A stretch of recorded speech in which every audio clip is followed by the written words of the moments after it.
Muy buenos días a todas y todos. Sean muy bienvenidos y muchas gracias por estar aquí para tratar un tema tan relevante para nuestra región como es la consolidación del Estado pluricultural o plurinacional. Deseo agradecer de corazón a todas y todos los que nos han ayudado para que este seminario sea una realidad. En particular quiero agradecer a Juliana Merzón de la Universidad Veracruzana por conspirar conmigo y sembrar esta semilla. Fueron pues varias conversaciones sobre esto y plantear la necesidad de hacerlo. Al equipo que trabajamos el tema en el SEMDA, que es un equipo interdisciplinario con gente del Instituto de Ecología y de la UAM, que pues, ha sido un verdadero placer. Con AIDA, por ser compañeros y amigos de viaje durante tanto tiempo y tantas batallas. También agradecer pues al Instituto de Investigaciones Jurídicas y de Ecología de la UNAM, a Ecolex, al Instituto para las Ciencias Indígenas Pacari, a DAR, al colectivo CASA y al Instituto Socioambiental. Queremos que esto sea un diálogo regional, queremos que esto sea un diálogo pues, que hable de nuestro terruño, ¿no? de la Latinoamérica que queremos. Nuestra región pues, es un territorio megadiverso, sustentado por sus pueblos originarios y comunidades equiparables. Su amor y caminar generó un enorme patrimonio biocultural del cual pues, nos alimentamos hoy y todos los días. Su cuidado y fomento pues, nos es fundamental para el goce de nuestros derechos humanos y para lograr el buen vivir de nuestras comunidades. Nuestros países desde la década de los 90 han venido incorporando el principio del Estado pluricultural en nuestras constituciones y a partir de ellos han construido marcos jurídicos y políticas públicas muy diversas. En otros términos, pues la experiencia de la región es sumamente rica y me parece que a nivel pues del orbe aquí es donde se está moviendo la frontera en el tema. Para nosotros en el Centro Mexicano de Derecho Ambiental, este es un tema muy, muy importante. Pensamos que su consolidación puede contribuir, en primer lugar, a la construcción de procesos duraderos de paz. En segundo lugar, al florecimiento de los pueblos indígenas y comunidades equiparables. Y en tercer lugar, a la conservación y cuidado de nuestros patrimonios bioculturales y, por tanto, a combatir el cambio climático, cuidar el planeta. Nuestro trabajo en los últimos tiempos nos ha permitido constatar la violencia que sufren y padecen los pueblos, ¿no? Que se mantiene cotidianamente en la región y la erosión del patrimonio biocultural que conlleva esta situación. Para nosotros el tema supone, por tanto, construir una política pública para la vida, ¿no? Una política pública para el enfriamiento del planeta. En este sentido, pues organizamos este seminario para pues, analizar el estado del arte, del estado pluricultural en nuestra región. En particular, el seminario tiene por objeto propiciar el diálogo y la reflexión en torno a la consolidación del Estado pluricultural y analizar qué ha funcionado y qué no. Analizar las amenazas y los retos, así como proponer acciones y estrategias para lograr pues, que este principio sea una cosa viva. Quisiera terminar, ayer que pensaba yo estas palabras, pues quería yo compartirles pues es un poema de Nezahualcóyotl, rey, poeta, pues muy importante para nosotros y que me parecía muy pertinente para este diálogo pues latinoamericano que vamos a tener el día de hoy. El poema se llama Amistad en la Tierra y dice así: que haya ahora amigos aquí, es tiempo de conocer nuestros rostros, tan solo con flores se elevará nuestro canto. Nos habremos ido a su casa, pero nuestra palabra vivirá aquí en la tierra. Iremos dejando nuestra pena, nuestro canto. Por esto será conocido, resultará verdadero el canto. Nos habremos ido a su casa, pero nuestra palabra vivirá aquí en la tierra. Eh, concluyo pensando que lo que estamos haciendo aquí es para esta tierra, que nuestro trabajo no es en vano y que estamos trabajando para sembrar y cosechar. Les decía yo que la reflexión y lo que hemos visto que está sucediendo en nuestra América es absolutamente increíble y los frutos pues están ustedes por escucharlos a lo largo del diálogo del día de hoy. Entonces, pues agradecerles que estén con nosotros de corazón y muchas gracias. Buen seminario a todas y todos. Y ahora dejo la palabra a mi colega y querida amiga Astrid Puentes. Y antes de hacer eso, solo decir lo siguiente. El seminario está pensado para tener una serie de charlas que durarán 30 minutos. Habrá una sesión de preguntas y respuestas vía la plataforma y entonces también pues decir que está nuestro amigo Víctor Quintanilla de AIDA quien nos está posibilitando y facilitará esta parte. Entonces, pues buen diálogo a todas. Muchas gracias. Muy buenos días para todos y todas. Mil gracias a Javier y a tantas organizaciones con quienes hemos compartido, como dice Javier, tantos años de lucha. Para mí es un honor darles hoy la bienvenida a este importante seminario y compartirles un poco por qué estamos hablando de esto, porque AIDA también se involucra en esta conversación regional y qué implica. Y justo pensando en qué es lo importante para resaltar, que son muchas cosas, que quería recordar algunos temas como esenciales. América Latina, en América Latina hay unos de los países que tenemos mayor biodiversidad, ¿no? Son países megadiversos. Además, somos países que tenemos muchísima riqueza cultural en términos de los pueblos indígenas, los idiomas, etcétera. Y recientemente, para quienes han visto, el informe del panel de biodiversidad a nivel mundial determinó que dentro de los 10 países que tienen mayores índices de especies que están en vías de extinción, 5 están en América Latina, es decir, tenemos la mitad también. Entonces, ¿qué implican todos estos datos? Básicamente hemos dicho que, y sabemos que América Latina tiene riquezas naturales gigantes y también culturales. Cuando hablamos de un estado multidiverso y pluricultural, multicultural, como dice la Constitución colombiana, básicamente es el reflejo en la Constitución o en las normas o en el derecho o en la teoría del derecho de lo que la realidad implica. Y eso es lo que hemos venido trabajando en AIDA. AIDA se creó en el 98, hace 20 años, y justamente cuando se creó ya venía esta ola de cambios constitucionales en América Latina que van a poder tener la oportunidad de oír y aprender de las experiencias durante el día, cambios constitucionales que incorporan este concepto de Estado multicultural o pluricultural, que como menciono es un reflejo de la realidad que desafortunadamente en nuestra región también implica que en muchas ocasiones las normas y la realidad van diferenciadas y por aparte.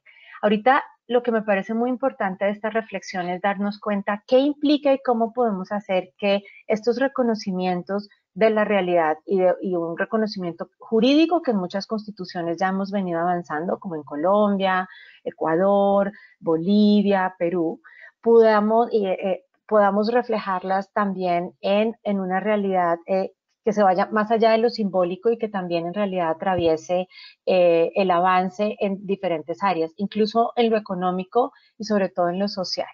América Latina también es la región más inequitativa del planeta y eso también nos llama a pensar ¿por qué si somos más diversos? ¿Por qué si tenemos esta riqueza cultural? Estamos en una situación en donde también somos los países que mayores índices de extinción tienen, que mayores índices de afectación también a las personas defensoras de derechos humanos, donde las personas de los pueblos indígenas están también en primera línea. ¿Por qué pasa todo esto?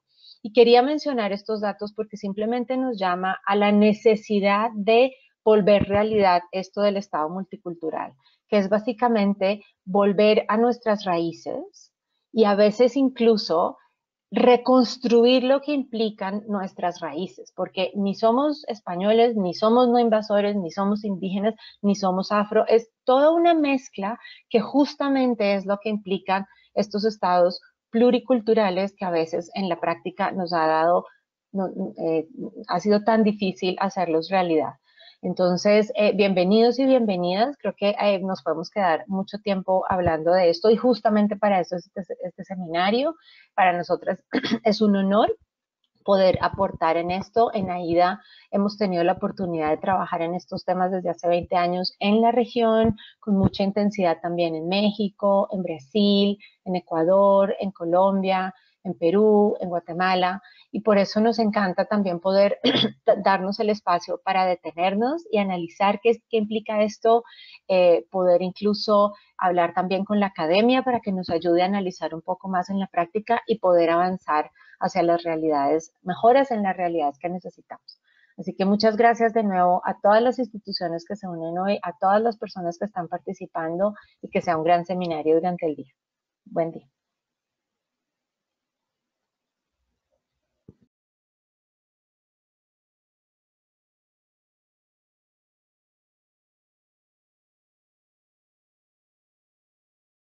Javier, si puedes ahora empezar la presentación, yo voy a ir compartiendo la pantalla.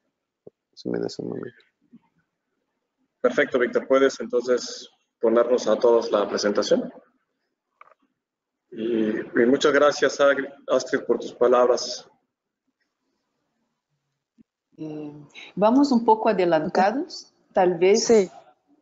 Podamos explorar un poco más el programa. Es una sugerencia. De acuerdo, muy bien. ¿Por qué no nos ayudas con eso, Yu? Bien. Bueno, también, si me permiten, quisiera presentar al equipo organizador. Justamente tenemos a Juliana. ¿Puedes prender tu cámara un momento, Yu? Hola, yo soy Giselle.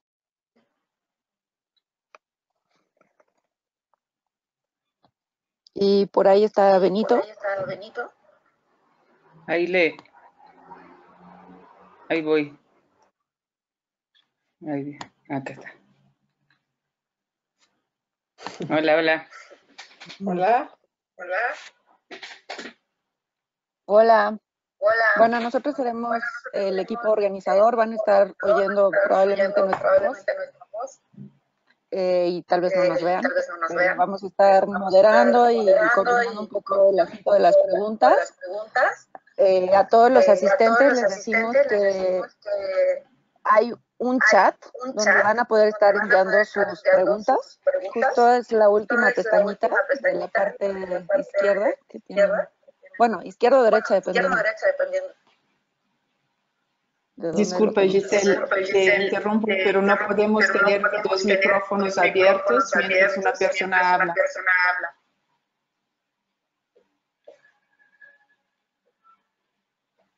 Sí, es correcto. Se oye doble mi voz, ¿no? Alguien tiene su micrófono abierto.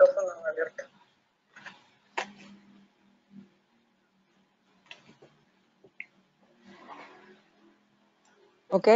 ¿Se oye mejor? No. Benito, tal vez tengas que cerrar tu micrófono. A ver.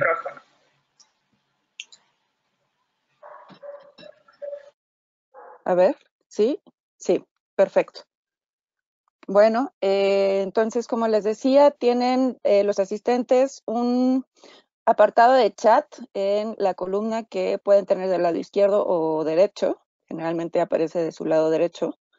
Y ahí van a poder ustedes estar mandando sus preguntas a cada una de las ponencias. Nosotros los vamos a ir leyendo y justamente tenemos esta tarea de moderar y leer al final sus preguntas. Entonces, pues ahora sí, cedo la palabra a Juliana para que nos explique el programa y pues bienvenidos a todos. Sí, muy bienvenidas, bienvenidos. Vamos a iniciar primero con una presentación de Francisco Javier Martínez Esponda, del Centro Mexicano de Derecho Ambiental de México. Entonces, la dinámica será con una presentación de 30 minutos y En el transcurso de esta presentación, las y los asistentes pueden enviar sus preguntas, comentarios. Como comentó Giselle, las vamos a estar recogiendo y organizando para el diálogo, que tendrá como duración 20 minutos, iniciando después de la presentación. Y esa es la dinámica general: 30 minutos de presentación, 20 minutos de diálogo, de intervenciones a través de las preguntas escritas. Y después de la presentación de México, pasaremos a la presentación de Mauricio Guetta, del Instituto Socioambiental en Brasil, nuevamente con 30 minutos de presentación, 20 minutos de diálogo, luego un pequeño receso, y contaremos enseguida con la presentación de Liliana Ávila, de la Asociación Interamericana para la Defensa Ambiental, AIDA, desde Colombia. Posteriormente presentará Carmen Aliaga, del Colectivo de Acciones Socioambientales, el Colectivo CASA de Bolivia, y contaremos enseguida con un receso para el almuerzo, la comida. Nos estamos siguiendo por el horario que contempla la mayoría de los países, ¿no? Entonces, que tengamos en mente que hay una diferencia de 1 hora para Bolivia y de 2 horas para Brasil. Y enseguida vamos a reiniciar con una presentación de Diego Saavedra, de Derecho, Ambiente y Recursos Naturales, de DAR, Perú. Y la última presentación del día será la presentación de Mariana Yumbay, del Instituto para las Ciencias Indígenas Pacari, de Ecuador. Y finalizaremos la jornada, el seminario, con un ejercicio de síntesis que será organizado y realizado por Marisol Angles, del Instituto de Investigaciones Jurídicas de la UNAM, México. Esta es la agenda para este día compartido. Agradecemos muchísimo que nos acompañen y que participen también activamente a través de sus preguntas. Y claro, los resultados de este ejercicio reflexivo será enseguida transcrito, ¿no?, organizado en el formato de publicaciones, y como contamos con el contacto de las y los asistentes, también podremos futuramente compartir algunos de estos resultados en formato escrito con ustedes. Bien. Paso la palabra. Javier, tal vez quieres comentar, antes de que sea el horario de tu presentación, un poco sobre el ejercicio que también hemos realizado en México, que es parte del contexto de esta propuesta y cómo se vincula a estos diferentes niveles de reflexión y acción desde las organizaciones. Sí, con mucho gusto. Pues contarles que desde, bueno, que el SEMBRA, que es una organización de la sociedad civil mexicana, pues tiene 26 años y en esos 26 años pues hemos tenido el honor de acompañar una serie de resistencias y de defensas del territorio por muchos pueblos indígenas y comunidades equiparables. Y esa reflexión nos llevó a preguntarnos por qué había tanta simetría entre el paradigma constitucional y la realidad, ¿no? O sea, ¿por qué la violencia no se ha detenido? ¿Por qué la erosión del patrimonio biocultural sigue pasando? Esto que decía Astrid de la región América Latina como la región más inequitativa del planeta. Y entonces eso nos llevó a plantear pues una serie de propuestas, primero a la Fundación Swift y luego a la Fundación Ford, para analizar los marcos jurídicos y políticas públicas mexicanas, ¿no? Porque entendíamos que pues, el problema estaba ahí, en el corazón del sistema.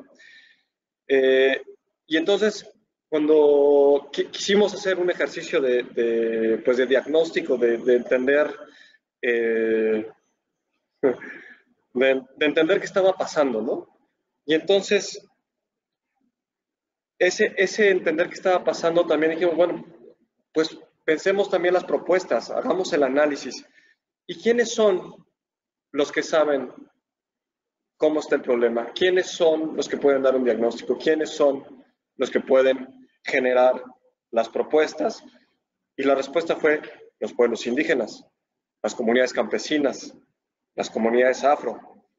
Y entonces, el año pasado estuvimos en un ejercicio pues muy significativo y bueno, a mí me parece que además muy inspirador, de estar con los pueblos. Tuvimos 4 diálogos y en esos 4 diálogos pues hacíamos estas preguntas, ¿no? De qué funciona, qué habría que cambiar, qué se podría hacer.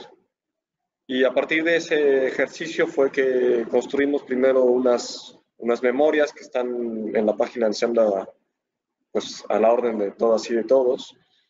El ejercicio también tenía una parte pues de aprender lo que sí ha funcionado bien y lo que no ha funcionado, aprenderlo para evitarlo. Y entonces retomamos esta mirada larga de nuestra región, ¿no? De estos 30 años de caminar, ¿no? Los teóricos dicen que hay estas 3 olas, ¿no?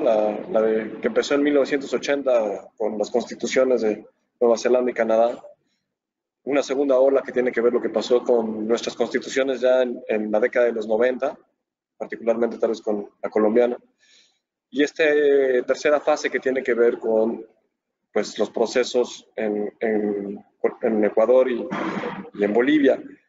Entonces, un poco a partir de eso, de esta reflexión, surgió este seminario también, ¿no? de poder entender, ¿no? Cuando hemos tenido estos diálogos, les decimos a las compañeras y compañeros que esto es, pues que este es un ejercicio de doble vía, que la información y los frutos de estos fecundos diálogos pues son para quien los quiera tomar, ¿no? Y son para usarse como los quieran usar. Entonces, así estamos en eso. El proyecto en concreto que les contamos tiene que ver con una reflexión de poder hacer lo hemos llamado el libro blanco, que es decir, hablar y pensar lo que tendría que ser el Estado mexicano. De alguna manera es una refundación del Estado mexicano. Particularmente, bueno, esta es una situación similar en nuestros países de América Latina, que tiene que ver con la erosión del patrimonio biocultural y, por tanto, cómo tendrían que ser nuestros marcos jurídicos y nuestras políticas públicas para el campo, ¿no? O sea, cómo tendrían que ser las leyes de semillas, cómo tendrían que ser la ley de certificación de semillas, etcétera, etcétera, ¿no? Todas estas discusiones que estamos teniendo y que en muchos de nuestros países pues están paradas o están siendo colonizadas. Entonces, termino esta parte nomás diciendo que este es un ejercicio que intenta, uno, abrir las ventanas de la casa y que entre el aire fresco. 2, tiene por objeto pues, intercambiar las experiencias, ¿no? O sea, lo que vamos a hacer aquí, lo que van a escuchar aquí, tiene que ver con la información que tenemos, y permítanme la metáfora bélica, no me gusta, pero es así, o sea, la información que tenemos desde las trincheras, porque el Estado pluricultural es algo que se ha ganado en las trincheras. El Estado pluricultural tiene que ver con la defensa y con la resistencia histórica de nuestros pueblos indígenas y nuestras comunidades equiparables, ¿no? Entonces, también el Estado pluricultural es una interpelación a nuestras sociedades, ahora sí que nuestras sociedades interculturales, ¿no? Es un llamado al cambio, es un llamado a la paz. Entonces, pues por eso estamos aquí, por eso les hemos convocado. También la idea es que esto pues sea el inicio de un camino, ¿no? Entonces, pues otra vez de corazón agradecerles que estén aquí. Y si quieren, dicho eso, pasamos a lo bueno. Víctor, Muy bien. Sí, gracias. Muchas gracias, Javi. Bueno, pues ahora sí iniciamos con la primera ponencia. Voy a hacer oficialmente la presentación de Javi, que ya lo escucharon hablando, pero no saben qué hace, a qué se dedica. Entonces, permítanme hacer la introducción de Javier Martínez Esponda. Él es licenciado en Derecho por la Universidad Iberoamericana del 2002 al 2006, con mención honorífica, y maestro en Ecología Tropical del Centro de Investigaciones Tropicales, CITRO, de la Universidad Veracruzana, esto en 2014. También con mención honorífica. Ha trabajado en Litiga, Organización de Litigio Estratégico de Derechos Humanos AC, Litiga OLE, y en el Centro Mexicano de Derecho Ambiental, SEMDA, donde ha ocupado distintos cargos como abogado del programa de litigio, director de derechos humanos, director de la oficina Golfo, y en la actualidad se desempeña como director técnico operativo. Ha participado activamente en la capacitación, promoción, asesoría, litigio de derechos de los pueblos indígenas y comunidades equiparables y del patrimonio biocultural en México. En muchos de ellos, el objetivo ha sido el desarrollo del régimen de derechos humanos, Estado pluricultural y democracia participativa en México. Muchas gracias, Javi, y te dejo hacer tu presentación. Nada más recordarle a los asistentes que durante la presentación de Javi pueden hacer preguntas sobre su presentación en la pestañita de chat que tienen. Vamos a estar atentos a ese chat para al final de su ponencia leer las preguntas que tenga el público. Perdón. Muchas gracias. Muchas gracias, Giselle. Pues otra vez, gracias por estar aquí. Decirles que me gusta más subir las montañas, me gusta más el trabajo en el huerto y estar en las ferias de semillas y estas cosas. Bueno, cuando preparaba yo esta presentación quería pues contarles un par de cosas, porque me parece que de lo que vamos a hablar es una cosa cotidiana. O sea, si estamos con los ojos y con el corazón dispuesto, pues nos daremos cuenta que la pluriculturalidad es una cosa cotidiana en nuestras sociedades.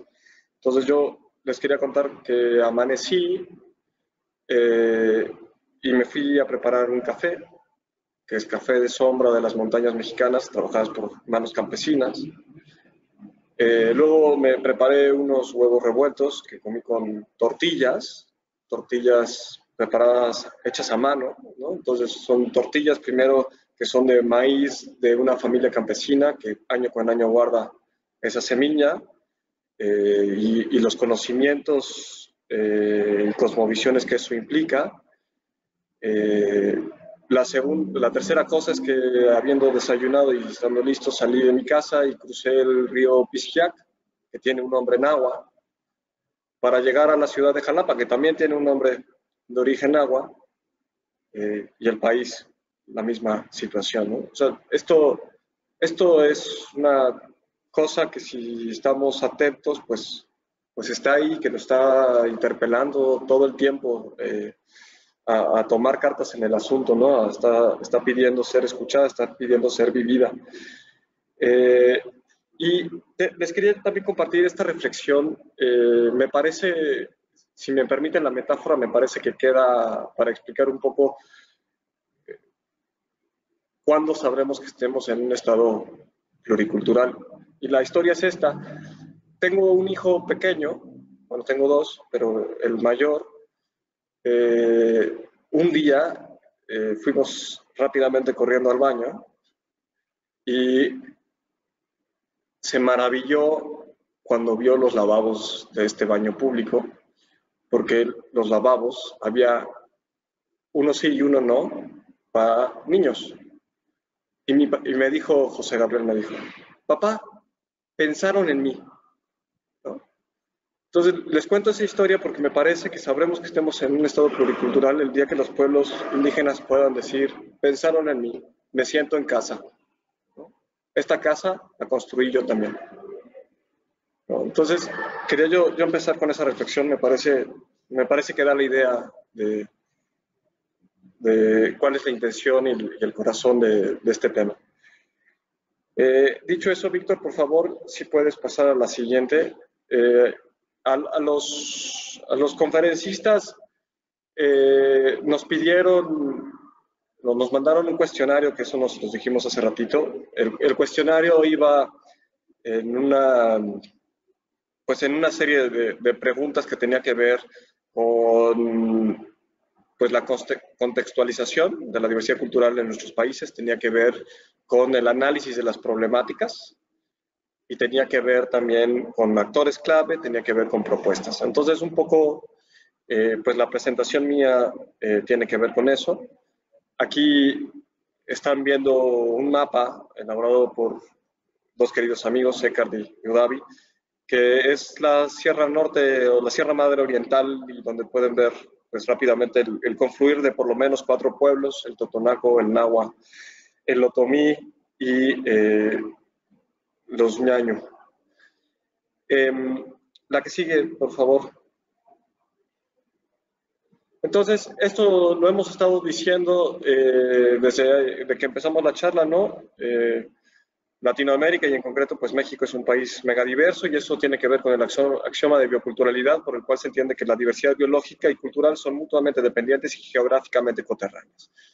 Es decir, que si quisiéramos apostar por la conservación de nuestra diversidad cultural, hay que apostar por ayudar a fomentar nuestra diversidad cultural y viceversa.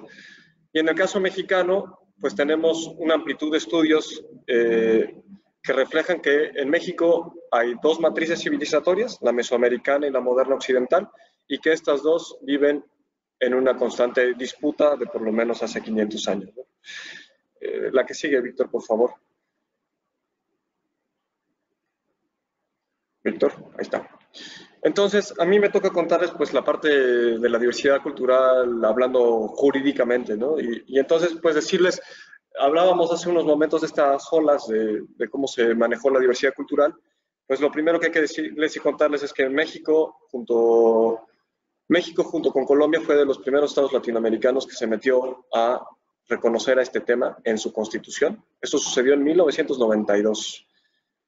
Solo fue un mero reconocimiento, no había mayor trascendencia, y eso fue también en el contexto de la firma y ratificación de otra serie de convenios internacionales, particularmente el 169 de la OIT, y aquí vale decir pues esta reflexión o apuntar esta reflexión importante que México de alguna manera es luz de la calle y sombra de su casa, ¿no?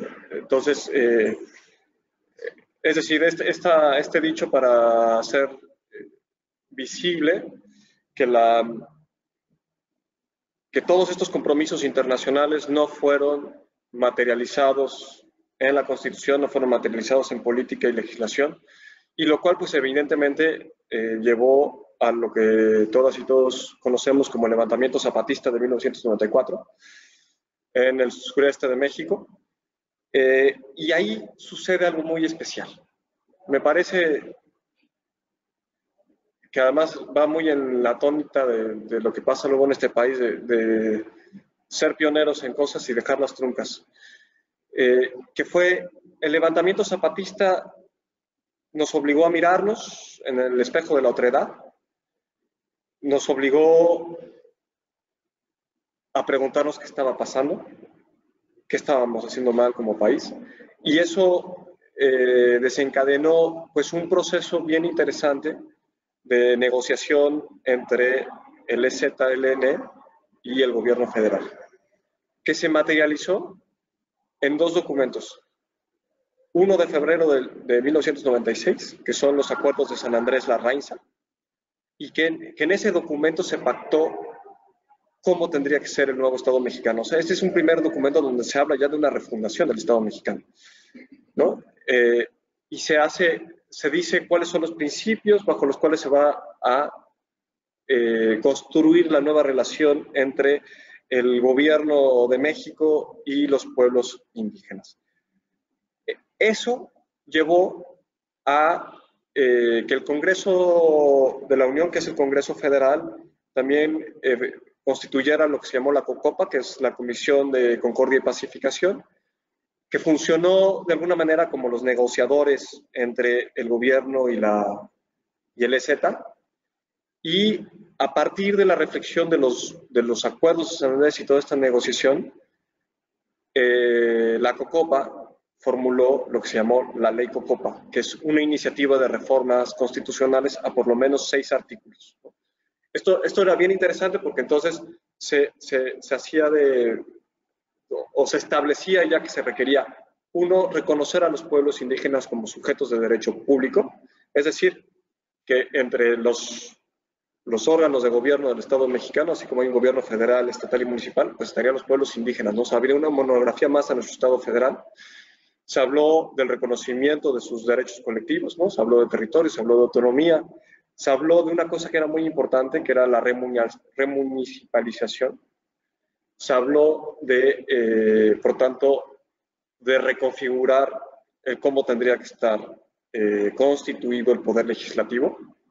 Entonces era una cosa muy novedosa que, ¿no? O sea, esto estamos hablando de 1996. Esto, por ejemplo, bajó en las constituciones de Ecuador y Bolivia, como vamos a oír en un rato más. Se habló de acceso a la justicia, no se habló de una transformación al Poder Judicial como lo veremos también en nuestros otros países que van a platicar. Y entre otras cosas, se quedó así porque se rompió el diálogo, ¿no? La iniciativa de COCOPA pues estuvo durante 5 años hasta que fue presentada por el presidente Fox. La que sigue, por favor, Víctor. Me tengo que apurar. Se presentó el presidente Fox la presenta en 2001 y aquí sucede pues uno de los puntos de quiebre y que puso tal vez la discusión en punto neutro, que fue que el Senado de la República hizo tales modificaciones a la iniciativa que la hizo nula. Y por eso Magdalena Gómez habla de cuando perdimos la oportunidad de firmar la paz, ¿no? Y desde entonces tenemos un asunto trunco, ¿no? La construcción del Estado pluricultural en México hoy está trunca. Entonces ya estamos hablando de la década de los 2000. Ahí, pues México, otra vez siguiendo esta política de ser luz de la calle, pues nos adherimos a la Declaración de Naciones Unidas sobre Derechos de los Pueblos Indígenas. Y empezó a suceder una serie de cosas interesantes, ¿no? Yo decía que estamos como en una fase trunca, donde ahora estamos como oficialmente en una etapa que todo lo que versa sobre Estado pluricultural se constriñe al famoso derecho a la consulta previa, ¿no? Y entonces tenemos, por ejemplo, la Suprema Corte de Justicia de la Nación resolviendo casos muy importantes como el Acueducto Independencia o la soya transgénica en 2013 y 2015, y fue sobre consulta.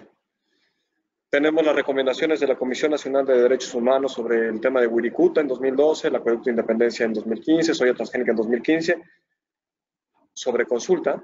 Y luego además la Comisión Nacional nos hizo favor de regalarnos una recomendación general sobre derecho a la consulta en 2016 y que ha puesto los reflectores, y hoy estamos enfrascados en esa discusión, sobre si el país necesita una ley general de consulta, ¿no? Entonces, estamos, en mi opinión, entrampados en buena parte en ese tema. Eso no quiere decir que haya habido otras luces que ahorita platicaré. Una luz que destrabó de alguna manera la situación del Estado pluricultural fueron las reformas constitucionales de 2011 en materia de derechos humanos y en materia de juicio de amparo. El juicio de amparo es nuestra acción de tutela para nuestros compañeros y compañeras de Latinoamérica, es el juicio que tiene por objeto proteger los derechos humanos y del cual conoce el Poder Judicial de la Federación. Y ahí es donde pues, se ha mostrado, o donde está la discusión mayormente sobre el Estado pluricultural. La que sigue, Víctor, por favor. Quería yo platicarles de estos logros y avances y aproveché para volarme una imagen de ahora nuestro nuevo secretario de Medio Ambiente. Estos son los diferentes manejos de café en México, donde el que está en el inciso B pues que es el más rico, es el Cuajtaquiloyan, dirían nuestros compañeros Masehual, el bosque que produce, de la traducción al castellano, y que habla de esta complejidad de pensamiento y de manejo del territorio, ¿no? La que sigue, por favor. Entonces, pues contarles cuáles son los logros y cuáles, pues dónde estamos, ¿no? A mí me parece que los acuerdos de San Andrés Larrainzar y el tema de la ley Copa, sin duda son el documento más importante para el tema de entender el estado pluricultural de México, y además marcan un punto de quiebre y marcan un punto de inicio de camino. O sea, los acuerdos de San Andrés son eso, es un instrumento que requiere ser vivo. La negociación y el diálogo se rompió, entonces nos están interpelando a continuar con eso. Les comentaba yo que avances, ¿no? Avances, pues estas reformas constitucionales de 2011 que generaron una multitud de casos, ¿no? O sea, los pueblos indígenas, y esto el Archivo General de la Nación da cuenta, tienen una larguísima tradición de salir a defender lo suyo, ¿no? En 2011, cuando fue la reforma constitucional de cuando fue la reforma constitucional de 2001, la que les comentaba que quedó trunca, los pueblos indígenas salieron a combatirla, ¿no? Eso fue muy significativo porque demostraba el malestar, es decir, que no se les había resuelto el problema. Y en cambio acá lo que pasó en 2011 es que los pueblos empezaron a presentar infinidad de casos, ¿no? Y entonces casos que tenían que ver con identidad cultural, casos que sí tenían que ver con derecho a la consulta, casos que tenían que ver con derechos político-electorales, casos que tenían que ver con territorio, casos que tenían que ver con seguridad comunitaria, medio ambiente. Y en general, casi todos estos proyectos pues tienen en común que están combatiendo algún megaproyecto, ¿no? Y eso también es significativo porque demuestra un patrón sistemático de cómo se están tomando las decisiones desde una sola visión de mundo. Están estos fallos favorables que les contaba yo de la Corte. Los más significativos es de la tribu yaqui del Acueducto Independencia y el de la soya transgénica con las comunidades mayas, que son de estas paradojas que, y se los cuento con el corazón en la mano, que yo no sé cómo explicar. Las comunidades nos dicen, oiga, pero ¿qué no ganamos? ¿No fuimos hasta la Corte y ganamos? Sí, ganamos. ¿Y qué ganamos? Pues una consulta. ¿Y para qué quiere una consulta? Ya dijimos que no. Entonces, la Corte pues ha fallado a favor, ha sido fallos, la verdad, técnicamente muy limitados e imposibles de ejecutar, ¿no? La sentencia del Acueducto de Independencia no ha podido ser cumplida, y lo mismo la de la soya transgénica. Recién estuvimos, Jimena Ramos, colega nuestra de SEMDA, estuvo el sábado pasado en Jopelchen, Campeche, retomando la consulta, porque además fue la primera que hace este nuevo gobierno, y fue muy decepcionante. No, pareciera que no ha cambiado. Y donde también ha habido pues novedades en la argumentación, pues tiene que ver con el Tribunal Electoral del Poder Judicial de la Federación, y una de sus sentencias pues más famosas es la de la controversia del pueblo purépecha de Cherán, donde y donde se reconoció que habría gobierno autónomo regido por instituciones propias sin partidos políticos. Entonces Cherán pues es uno de estos parteaguas. Entonces, pues ya les contaba yo que el derecho a la consulta lo ha querido abarcar todo. Se metió en la famosa ley de hidrocarburos, se metió en la ley de la industria eléctrica, y estamos ahora en esta discusión de si necesitamos una ley general de consulta, y recientemente publicó y está en consulta pública, y les propongo que participen.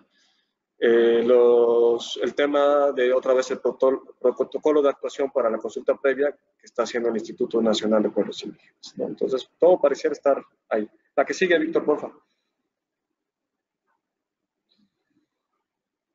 Tal vez los avances más significativos sean desde los pueblos. Y me faltaba decirles, también desde las entidades federativas pues han pasado cosas bien interesantes, como son las leyes que buscan proteger a los maíces criollos nativos en Tlaxcala y Michoacán. La ley de educación del estado de Oaxaca tiene ya inscrito este paradigma biocultural, fabulosa, y también tienen esta sala, el Tribunal Superior de Justicia tiene esta sala de justicia, perdón, esta sala en materia indígena también pues muy novedosa. Y donde les decía, donde más avances hay es desde la autonomía de los hechos, ¿no?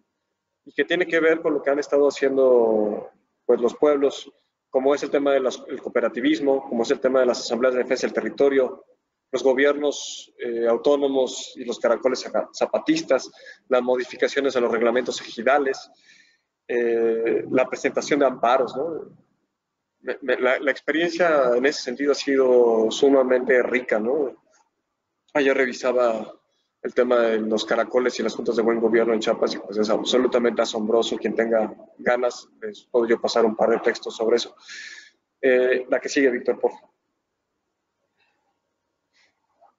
Entonces ahora hablarles de los actores y los procesos. Este mapa es un mapa también que se construyó, y perdón, esa cita está mal, también lo construyó Kadi Yudavi.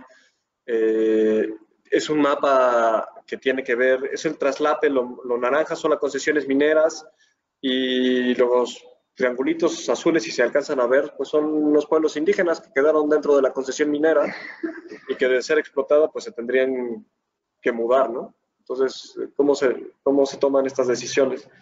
La que sigue, por favor. Entonces, en este sentido, pues tenemos una reivindicación de derechos por parte de los pueblos indígenas y comunidades equiparables. Cuando hablamos de comunidades equiparables en México, hay esta idea de que las comunidades equiparables será toda aquella que comparta con los pueblos indígenas la matriz mesoamericana, y eso, por tanto, incluye comunidades negras, incluye comunidades campesinas, comunidades de pescadores. Estamos hablando también de retomar el trabajo colaborativo con las organizaciones de la sociedad civil y colectivos y la academia, ¿no? Eso ha sido sumamente importante. Y estos procesos han surgido como resistencias. Yo les decía, esto tiene que ver con conflictos socioambientales. La que sigue, Víctor, porfa. Que está acá.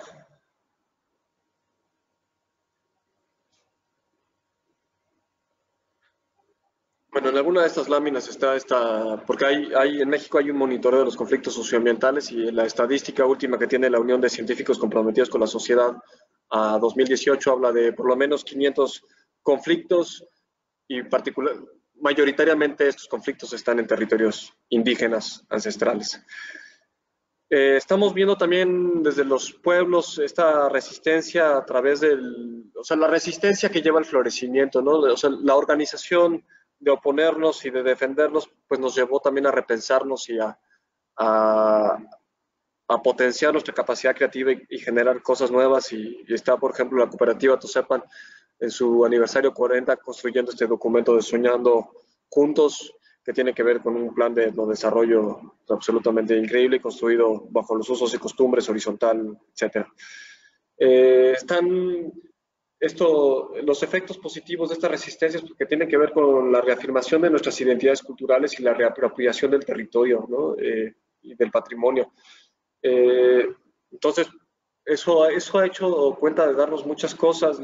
Nosotros, en parte como de rutina de los litigios, buscamos poder construir como estas líneas base bioculturales para poder traslapar el cómo se siente y piensa un territorio, como diría Escobar, sentir pensar, a cómo lo ve el gobierno, ¿no? Entonces, eso está ahí. Los litigios iniciados por los pueblos indígenas y comunidades equiparables, además les han generado legitimidad ante la opinión pública, ¿no? Eso también es muy interesante en una sociedad mexicana que es pues racista.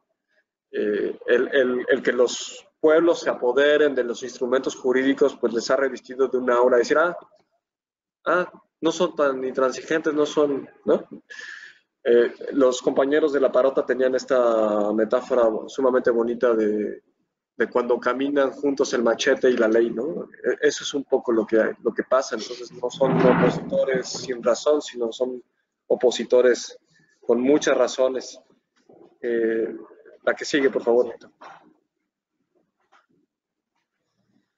No, factores y causas favorables para el avance en México del Estado pluricultural, pues uno tiene que ver con los espacios que ha abandonado el Estado, ¿no? Y esos espacios han sido ocupados para el ejercicio de la autonomía. Un segundo factor que les contaba, pues tiene que ver con esta reforma del interés legítimo, y es una cuestión jurídica, por tanto, de poder hacer uso del juicio de amparo, ¿no? De este juicio de tutela, y eso pues ha inundado a los tribunales, pues de casos desde parques eólicos, mini hidroeléctricas, grandes centrales hidroeléctricas, proyectos de fracking, concesiones mineras, carreteras, trenes y todo lo que ustedes puedan imaginar. Otro factor favorable tiene que ver con la articulación de pueblos indígenas, comunidades equiparables, organizaciones de la sociedad civil y los académicos y los institutos comprometidos con estas causas. Nosotros hemos tenido el gusto de trabajar con el pueblo Masehual en contra de una concesión minera, y si ustedes vieran la demanda de amparo, es una oda al diálogo de saberes, ¿no? O sea, el cómo todos desde nuestras posiciones podemos contribuir a la causa del bien vivir, al Yecnemilis, es absolutamente pues conmovedor. La que sigue, Víctor, por favor. Ahora, esto pues evidentemente está lleno de obstáculos y amenazas. Una es, que me parece muy significativa, es la colonización del pensamiento de los tomadores de decisiones. Y eso es visible en cualquiera de estos rubros que tenga que ver con las decisiones importantes, ¿no? Desde el manejo del agua y cómo se siente y maneja una cuenca, a la expedición de las concesiones mineras, ¿no? O sea, gente que es pues mestiza, urbana, y que además fue a estudiar al extranjero y que regresa queriendo implementar lo que estudió allá y que pues no corresponde, ¿no? No corresponde, no es adecuado, es el término de derechos humanos. Otra amenaza tiene que ver con que el Estado pluricultural no es visto como una situación cotidiana y transversal, que yo les contaba al inicio de esta charla, ¿no? Se le ha querido limitar a situaciones extraordinarias y que tiene que ver con la consulta. Y hago mucho énfasis en esto, o sea, el Estado pluricultural es algo cotidiano, y por eso nos convoca a tener que repensar todas y cada una de las instituciones del Estado. Y por eso el tema de quererlo limitar a la consulta es absolutamente inútil. Es querer... 5 minutos, Javi. Gracias. Es querer dar palos de ciego. Otro factor pues tiene que ver con la inseguridad imperante en el país, que eso está así. El dominio de la democracia representativa, que esto también lo pongo de manifiesto, porque los pueblos tienen otras formas de democracia, mucho más horizontales, y que las tomas de decisiones importantes del Estado, pues esto no está. Y hay, por tanto, un monopolio de la democracia representativa para decidir sobre el patrimonio cultural y, por tanto, modificar el control cultural de los recursos naturales. Y eso es una cosa que ahorita hablaremos. Y bueno, recientemente yo veo con preocupación esta apropiación de las agendas de los pueblos por parte del nuevo gobierno, ¿no? A mí me preocupa seriamente cuando vemos pues una ceremonia a la Madre Tierra para pedir perdón por el Tren Maya y no habiendo garantizado consulta en sus términos. Entonces, pues son signos preocupantes sin duda. La que sigue, por favor. Y a esto pues le sumamos los desconocimientos, ¿no? Hay un desconocimiento del poder legislativo para crear marcos jurídicos bioculturalmente pertinentes, hay un desconocimiento absoluto del poder ejecutivo para expedir autorizaciones, permisos bioculturalmente pertinentes, hay un desconocimiento e incapacidad del poder judicial para expedir sentencias que tutelen de manera efectiva los derechos humanos de los pueblos indígenas, ¿no? O sea, los litigios ahora que se están planteando el Poder Judicial, ni se menciona la consulta, ¿no? Para no dar esa puerta. Entonces, así está la situación. La que sigue, Víctor. Entonces, les cuento actores que han dificultado estos avances. De los diálogos que les contaba al inicio que tuvimos, tal vez uno de los actores que más ha dificultado el avance del Estado pluricultural en el país son los partidos políticos, ¿no? Eso ha sido absolutamente asombroso, y además lo que nos decían es que pues responden a otra lógica de valores, ¿no? En los sistemas tradicionales en México, las instituciones responden a los valores del servicio a la comunidad y de la experiencia, y los partidos políticos no responden a esas lógicas. Entonces, los tomadores de decisión en realidad responden a otro tipo de intereses. Les ponía aquí, pues, quiénes son obstáculos para el Estado, pues el mismo Estado que está desde colonizado desde una sola forma de ser, que es la moderna occidental. Vemos con gusto que esto que le estoy diciendo pues está teniendo rajaduras importantes con la incorporación al equipo de Andrés Manuel de gente pues como Víctor Toledo, como Víctor Suárez, la doctora Elena Álvarez Bulla, o sea, hay la misma María Luisa Albores, o sea, hay grietas en el sistema que nos permite pensar que algo se puede mover. Y el sector privado, yo también creo que un actor contrario al Estado pluricultural tiene que ver con el no entendimiento por parte del sector empresarial de estos temas, ¿no? La que sigue, por favor. Ya para terminar. Efectos negativos, la que sigue. Y los efectos negativos, pues es la violencia cultural, en términos de Galtung que vemos, que se traduce en violencia física, se traduce en violencia estructural y la violencia simbólica. Los tres elementos están. Nosotros, junto con 3 pueblos indígenas y 14 organizaciones de la sociedad civil, en 2014 presentamos este informe sobre la destrucción del patrimonio biocultural en México, y la tesis era esta, que es: hay un patrón sistemático de violación de derechos humanos de los pueblos indígenas a partir de los marcos jurídicos que el Estado mexicano se ha dado. Y aquí está el dato que les decía yo de los conflictos. La que sigue, por favor, Víctor. Y ya termino. Y así se ve, hay una página que les invito a ver, Cartocrítica, se llama cartocrítica.com, donde pueden jugar a traslapar las cosas. Y entonces, miren, en el tema de hidrocarburos, así se ve el traslape de pueblos indígenas con la explotación de hidrocarburos. Los que están en colores son los territorios indígenas y lo redondito pues son los pozos petroleros, y vean cómo se ve la situación, ¿no? De hecho, pues ni se ven los pueblos indígenas ahí embebidos, Popolucas, Totonacos, Nahuas, Ucapás, y todos estos están ahí embebidos, ¿no? La que sigue, por favor. Y pasa lo mismo con la minería, ¿no? Las concesiones mineras son las rojas, y vean el traslape, ¿no? Particularmente en el occidente con los tarahumaras, decía yo hace ratito, los Cucapás y esto, los Nayaris y demás. O sea, la cosa es grave. No hemos oído ningún discurso que tenga que ver con que se revisen las concesiones mineras, no hemos escuchado que se revise el tema de cómo han sido expedidas las concesiones de agua. La que sigue, por favor, para ya terminar. La que sigue. Propuestas. Nosotros veíamos, en primer lugar, les decía yo que pues la brújula y la ruta de camino son los acuerdos de San Andrés y la ley Cocopa. Eso hay unanimidad en los actores, que eso debería suceder. Una segunda propuesta tiene que ver con la construcción y consolidación de las otras formas de toma de decisiones, o sea, la demodiversidad, dice Santos, y por tanto quitarle el monopolio a la democracia representativa, expedir nuevos marcos que protejan y garanticen los territorios ancestrales y los patrimonios bioculturales. Esto es clave. Y esto es siendo un año de la creación del Plan Nacional de Desarrollo y de todos los instrumentos rectores del gobierno, aquí tendrían que estar estas propuestas, ¿no? Más que la de la refinería, tendría que estar esta. Una cuarta propuesta tiene que ver con el regreso de las lenguas indígenas a los espacios oficiales. Es muy importante que las lenguas vuelvan a ocupar estos espacios, que se escriban y que se escuchen, ¿no? En este tema de la oficialidad, pues las lenguas tienen ese mismo derecho. Una quinta tiene que ver con los planes de acciones afirmativas a favor de los pueblos indígenas y comunidades equiparables, ¿no? Es decir, que en caso de duda de si tenemos que hacer el Tren Maya o no, pues que decidan ellos, ¿no? Son sus territorios. La que sigue, Víctor, porfa. Y ya terminé. Entonces, pues les agradezco estar aquí, el haber escuchado, y estoy atento a sus preguntas y comentarios. Muchas gracias.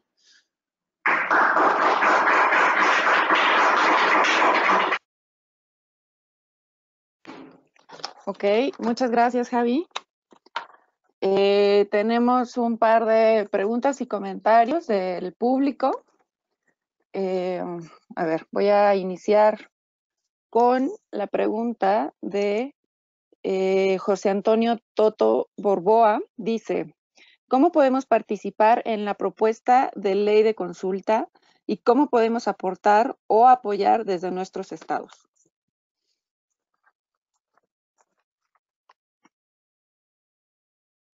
Gisela, ¿la propuesta será pregunta y respuesta o primero una tanda? ¿La tabla? No, decía yo que sí, una tanda de preguntas. Ah, pues como tú prefieras. Bueno, pues envía de mientras les voy contestando y sí. Pues mira, José Antonio, lo primero es decirte que puedes entrar a la página de la CONAMER y ahí ya está estos lineamientos que les contaba yo para el protocolo de consulta. Ahí podrías tú directamente, ahí está y te lleva paso a paso para que puedas hacer tus comentarios. Sobre la ley de consulta, eso todavía no está, eso está por discutirse. Eso, si nos dejas un correo, pues te podemos avisar. También podrías estar monitoreando la Gaceta de la Cámara de Diputados. Lo cierto es que me parece pues importantísima tu segunda pregunta de cómo puedes ayudar. ¿Cómo puedes ayudar? Pues son un montón de cosas. Lo primero es pues motivarte al consumo local y a retomar la dieta tradicional de tu región, ¿no? Esto es bien importante porque ahí, si tú haces eso, contribuyes a que el patrimonio biocultural se cuide y contribuyes a que estas otras formas de ser y estar en el mundo pues tengan un lugar y tengan un estímulo, ¿no? Entonces, eso pasa por asistir a los tianguis agroecológicos, pasa por lo que se cocina cotidianamente en tu casa. También una cosa pues importante tiene que ver con que te puedas articular con estos colectivos. Muchos de ellos tienen espacios para compartir sus experiencias y reflexiones vía ecoturismo y demás. Entonces también creo que podrías sensibilizarte de sus causas a través de este tipo de formas. Y la otra es, no sé de qué parte de la República nos estés buscando, pero podrías enterarte de cómo están los marcos jurídicos y por tanto empezar a pujar porque se haga y se abran espacios a estas otras formas de toma de decisiones, ¿no?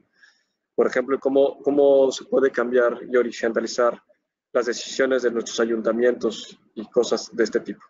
Muchas gracias.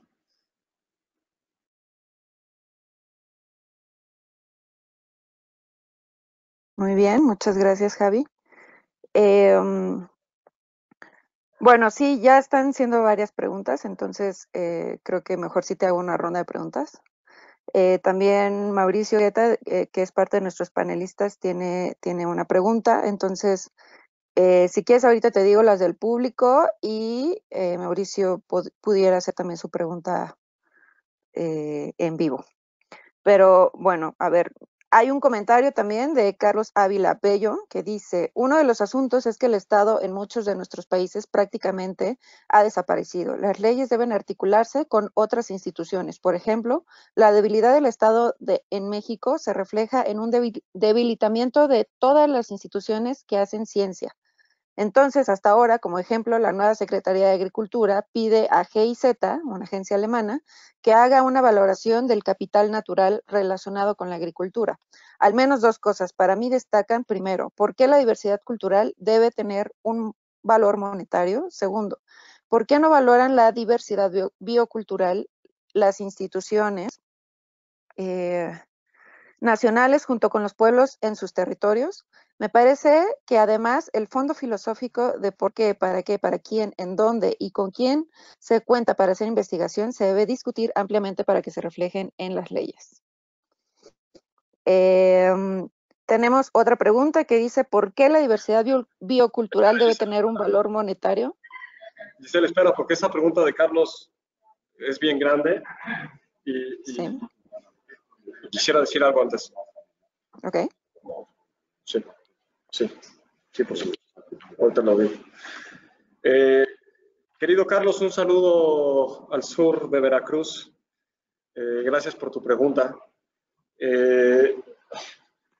Mira, decirte de lo que nosotros vemos, y trabajamos, sí es alarmante lo que estás refiriendo y responde a pues una colonización del pensamiento sin duda, ¿no? En México hasta tenemos palabra para eso, malinchismo. Entonces,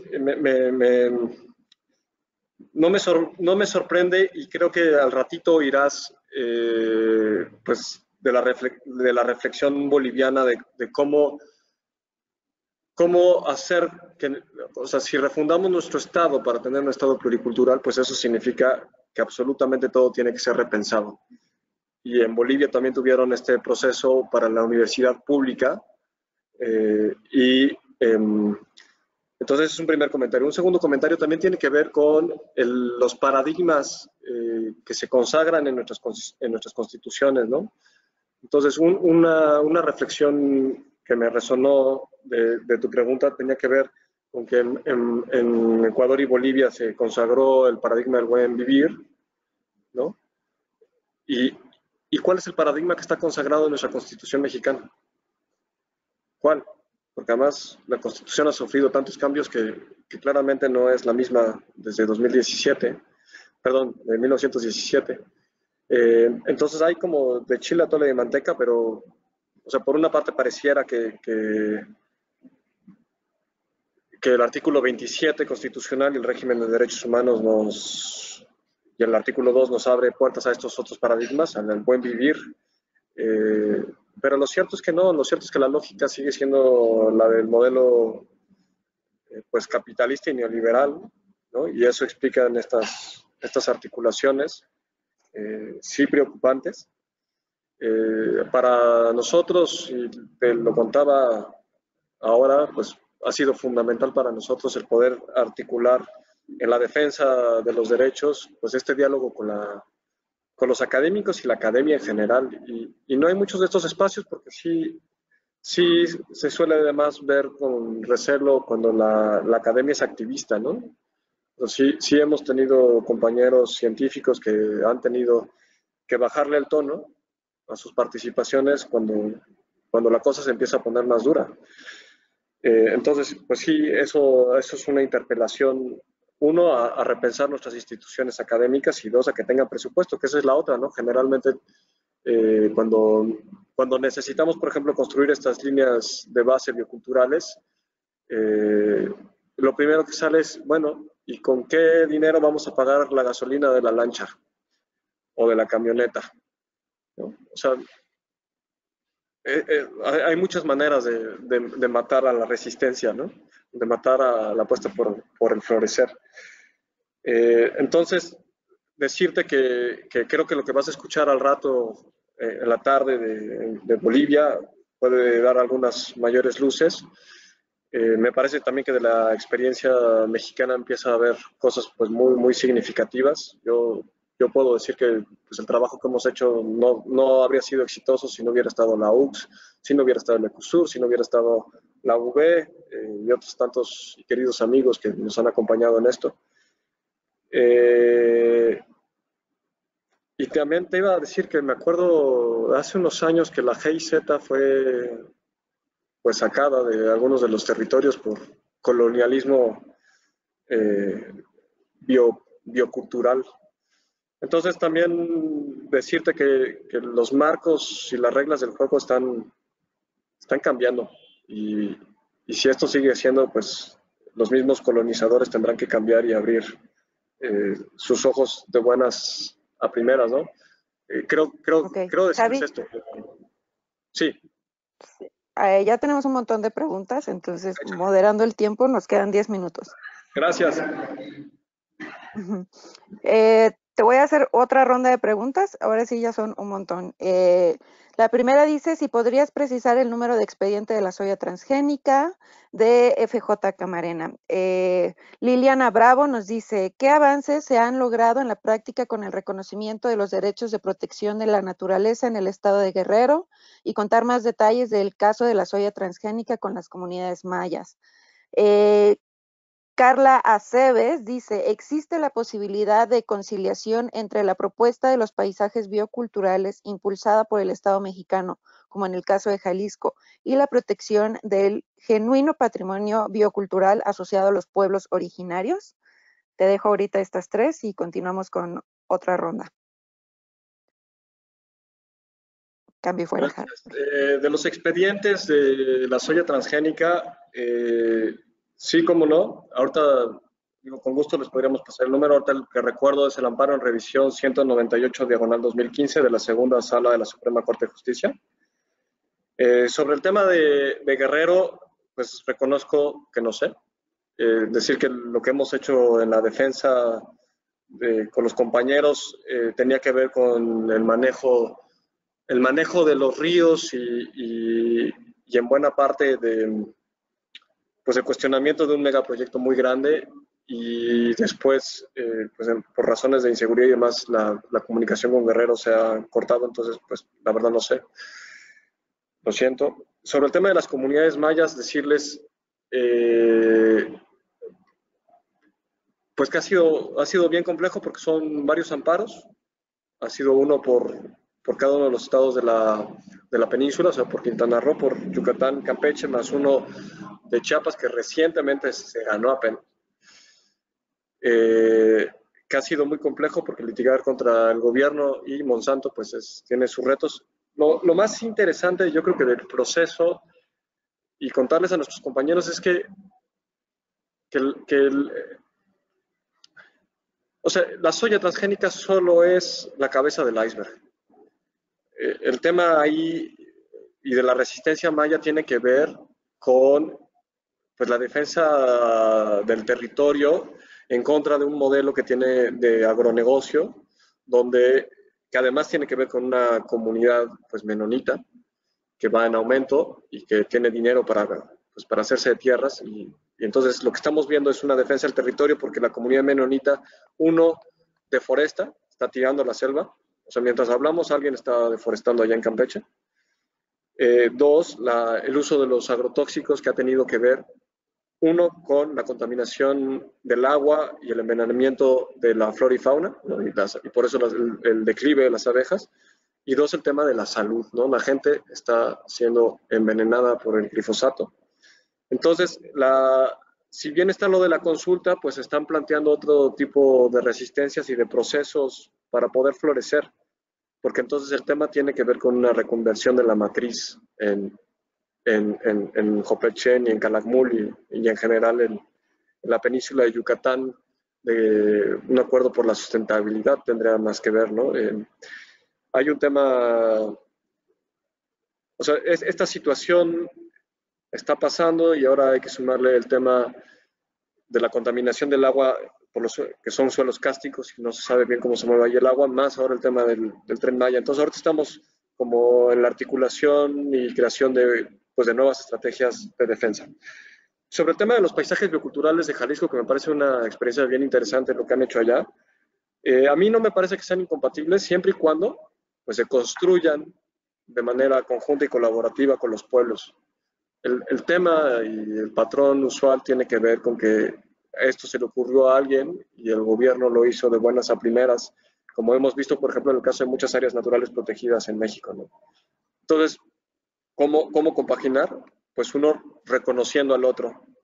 Y reconociendo al otro significa jugar con sus reglas, con sus instituciones, ¿no? Y saber que uno no tiene pues la sartén por el mango. Listo, Giselle. Venga, la otra tanda. Muy bien. Muchas gracias. La segunda tanda es Alma Martínez de Oaxaca, nos pregunta, dice, buen día, ¿cuál es la relación entre los altos niveles de violencia que hay en México y la negación a mirar, escuchar y aprender y dialogar con el pensamiento mesoamericano comunitario? Y Carlos Ávila Bello también nos pregunta por qué, para quién, en dónde y con qué se cuenta para hacer investigación considerando el aspecto filosófico. Oye, Giselle, por favor, si me puedes repetir la pregunta de Carlos y la última parte de nuestro amigo de Oaxaca, porque estaba yo muy sorprendido y dejé de escribir. Sí. Dice, de Alma Martínez de Oaxaca, dice, ¿cuál es la relación entre los niveles de violencia que hay en México y la negación a mirar, escuchar aprender y dialogar con el pensamiento mesoamericano comunitario. Y de Carlos Ávila dice, ¿por qué, para quién, en dónde y con qué se cuenta para hacer investigación considerando el aspecto filosófico? Te he hecho una última más, ya que estamos aquí. Ya serían, creo, las 3 últimas. Tenemos 3 minutos. Dice Verónica González, nos pregunta, ¿qué puede vaticinar en acciones o apoyo a estas actividades de defensa de los territorios indígenas con la designación del nuevo secretario de la Semarnat? Los que conocemos el trabajo que ha hecho Víctor Toledo y el trabajo de Citro desde Gómez Pompa, lo veríamos esperanzador. Pero, ¿qué es lo que él proyecta o a través del trabajo hecho del SEMDA? Vaya preguntas. Sí. Suerte, Javi, tienes 3 minutos. Gracias, lo intentaré. Decirles esto, el tema de los altos niveles de violencia y la negociación de la matriz mesoamericana, pues es una relación directa, por supuesto, está bastante estudiada, tiene que ver con lo que Bonfil llamaba la negación, ¿no?, del México profundo, y la negación de ese México profundo tiene que ver, pues, con generación de violencia en sus 3 aspectos, no solo la física, que es lo que tenemos más a la vista, sino también la estructural y la simbólica, ¿no?, cuando el Estado se apodera de los símbolos y convierte pues este patrimonio en folclore, o el tema de la violencia estructural, como puede ser el tema agrícola, cuando no tenemos una ley que refleje y proteja la agricultura campesina. Entonces, es claro que hay un vínculo. Nosotros hemos argumentado que ese malestar es violencia y que genera, pues sí, un efecto es la migración. Otro efecto, pues evidentemente tiene que ver con la asimilación, ¿no? O sea, vivimos en una sociedad muy violenta. La escuela es particularmente un lugar donde sucede esto y donde ha surgido estos cuestionamientos y lo platicábamos, por ejemplo, con los totonacos, que decían, pues, ¿para qué nos queremos quedar aquí, ¿no?, aquí en los territorios, si lo que nos enseñan en la escuela es a trabajar en empresas? Las empresas no están en mi comunidad. El paradigma moderno no me enseña a amar mi terruño y a quedarme, ¿no? Me enseña a migrar a la urbe. Me parece esperanzador, por ejemplo, la ley de Oaxaca, la ley de educación de Oaxaca. De verdad que les convino echarle un ojo y ojalá sí pueda ser aplicada.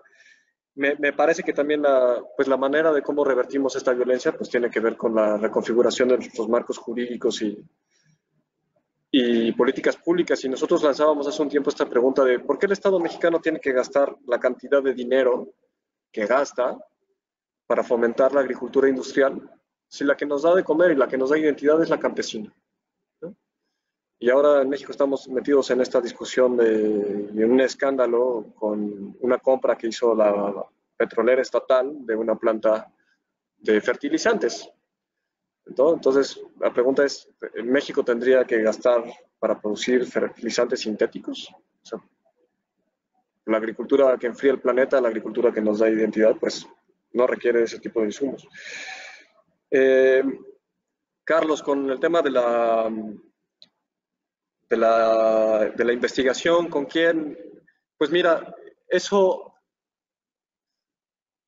de con quién, la respuesta es un poco el camino te presenta a estos quiénes, ¿no? Van apareciendo y van tejiendo. Cuando hicimos lo de Cuetzalan con el pueblo Macehual, cuando preguntamos con quién, la misma comunidad nos dijo, pues es bien fácil, hay que hablar con Eckhart, hay que hablar con Pierre Bocage. O sea, ellos ya tenían a los quiénes. Un poco con los mayas nos ha pasado un tanto igual, ¿no? O sea, cuando había que hablar de agua, pues ¿con quién? Pues con Rendón. Entonces, y cuando no sabemos con quién, la verdad, hemos encontrado dos dos ayudas. Una es la Unión de Científicos Comprometidos con la Sociedad, que nos han ayudado en tantas otras luchas, ¿no? Ellos, por ejemplo, nos han presentado pues, a las y los 3 hidrólogos que hay en el país que están comprometidos con estas causas, que tristemente solo tienen una capacidad limitada para ayudarnos, ¿no? Cuando el problema es tanto, pero han estado ahí. Y también hemos encontrado ayuda en universidades y organizaciones internacionales. Nosotros, por ejemplo, con la gente de ILO, es una organización pues internacional de abogados ambientalistas, ellos tienen un equipo de científicos que también nos ha ayudado pues muchas veces, por ejemplo, para cuestionar proyectos mini hidroeléctricos. Entonces, ¿cómo se construye esto? Pues se construye así, en el camino. Ya voy, Giselle, acabo. ¿Cómo se puede apoyar a la defensa del territorio? Pues me parece, una es que conozcan este modelo de asambleas de defensa del territorio y que los ayuden a difundirlo. Esa es una manera absolutamente mesoamericana y pertinente para, uno, para dar información y dos, para construir resistencias y tres, para proponer proyectos de vida, ¿no? Porque el territorio ese es un proyecto de vida. Giselle, termino solo con una pregunta que me hizo Eckhart, que tenía que ver con el TEMEC y el UPOV 91. El TEMEC es el nuevo Tratado de Libre Comercio para América del Norte. Es decir, es el nuevo instrumento que tendremos entre Estados Unidos, Canadá y México. Y ahí se ha saltado mucho este tema últimamente porque el TEMEC obliga a México a abandonar el UPOV 78. El UPOV es un acuerdo internacional sobre el manejo de las semillas, ¿no? Propiedad intelectual, aquí me están corrigiendo, y el caso es que el UPOV 78, sin que sea una panacea, reconoce dos de los derechos milenarios de los pueblos, que es el derecho a guardar las semillas y dos, el derecho a intercambiar las semillas, ¿no? Y el UPOV 90, el UPOV 91 lo que hace es dar al traste con estos derechos. Entonces, me preguntan qué va a pasar con esto, porque además está con el Acuerdo Transpacífico también esta obligación. Pues lo que va a pasar, y ya lo vimos con un senador de Morena, ¿senador? Sí, era senador, que van a impulsar un cambio pues legislativo y ante la UPOV para este cambio, y que por tanto pues tendremos que estar preparados para presentar una acción de amparo, ¿no? Y viene la estrategia, también la estrategia de recursos. Entonces hay que estar preparados va a haber consulta seguro. Termino diciendo esto, yo no sé qué va a pasar con Víctor. Víctor Toledo, creo que es una buena noticia que esté ahí. Me parece que tiene un reto enorme, porque él conoce y su corazón está con estas causas, y me parece que ahora pues conocerá al monstruo de sus entrañas y que seguro hará y maniobrará para poder hacer algo, pero reconocer que su margen de maniobra es limitado, ¿no? Y por tanto cierro deseándole suerte y que el tiempo nos diga qué va a pasar, ¿no? Gracias. Muy bien, muchas gracias. La verdad es que quedaron también algunas preguntas que son muy valiosas. Tendremos un poquito de tiempo, tenemos un receso de 11:10 a 11:30, tal vez en el receso podamos retomar algunas de estas preguntas que quedaron ahorita ya un poquito fuera de tiempo. Guadalupe, por ejemplo, Guadalupe Zopitl nos escribe que, bueno, nos manda saludos y dice, la OIT en el convenio 169 dice que el gobierno debe consultarnos cuando hay cambios o leyes que nos pueden afectar sin que nos confundan. Como tú sabes, en la sierra hay un proyecto de hidroeléctricas. Entonces, la consulta se puede pedir aunque los territorios sean propiedades privadas. Como verás, Javi, son preguntas súper valiosas que creo que valdría la pena retomarlas en el receso, pero pues por respeto al tiempo de Mauricio, creo que voy a ceder la palabra ahorita a Juliana y ella nos explicará un poquito mejor